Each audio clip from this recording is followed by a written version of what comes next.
Е интересна статистика и има различни спекулации. Днеска публикувах заплатата, която съм получил на 27 октомври.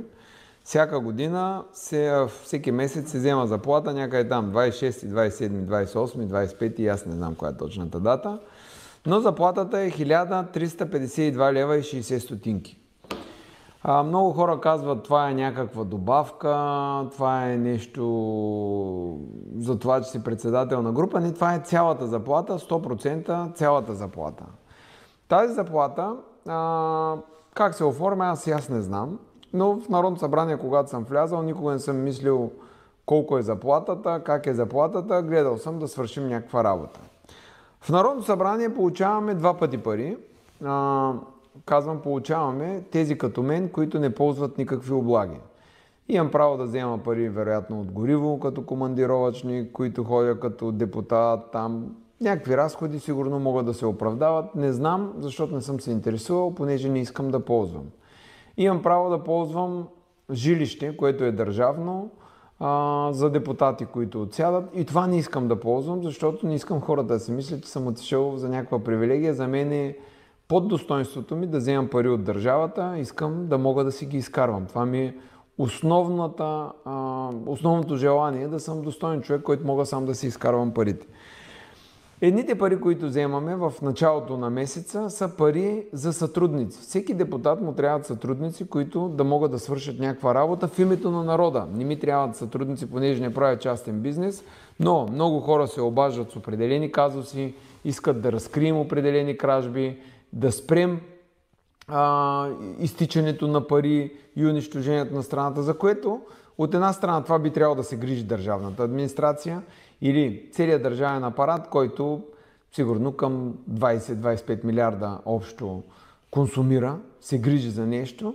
И аз като депутат трябва по някакъв начин да се грижа, но аз не мога да работя с държавни пари, защото по всякакъв начин тези държавни пари някой ги отчита все едно, че ги ползвам за моя сметка. Или хората от моя страна искат да противодействам на Борисов и Пеевски. От друга страна, тези хора разполагат с целият държавен апарат, а от мен искат това нещо, нали казвам от мен, защото не го искат от Радостин Василев, от ППДБ не го искат от Костадин Костадинов, но от мен не го искат. И ние доста се борим, доста неща правим, гледаме да покрием цялата държава, всеки човек, който се е обърнал към нас, на всеки един човек сме съдействали, което е огромно перо. И дали някой ако каже субсидията, значи тя субсидията, сега само ще ви покажа разходите за мен като депутат, тук не говорим за председател на парламентарна група или нещо друго, обикновен депутат, който трябва да отиде някаква работа да свърши. Колко са ми разходите?